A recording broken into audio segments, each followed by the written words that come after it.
Grabe, Wanderis oh. Marami din pala itong mga anak. Ayan oh, grabe, ang lulusog. Sabi kasi nung nagbabantay, 3 oras pa lang yan simula nung inilabas nung nanay. Ito naman, Wanderis, ang lalaki na oh, ang tataba. Sa tingin ko magkakapatid din ito. Kasi magsising size sila oh, magkakatabi at saka hindi sila nag-aaway, tahimik lang. Ang daming baboy ramo, Wanderis, ang lalaki na. Ito ah. Pag maglaki yan sila, Wanderis, at mga anak uli, aba ay siguradong jackpot.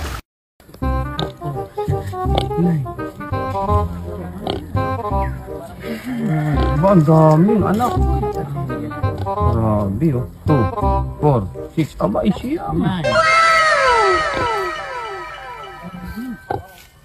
Hagot din pala mga anak, Wanderis, ang baboy ramo. Mga anak pa raw yan eh. Sabi nung nagbabantay, kasi malaki pa yung tiyan. So ibig sabihin, pwede siyang manganak ng lampas 10.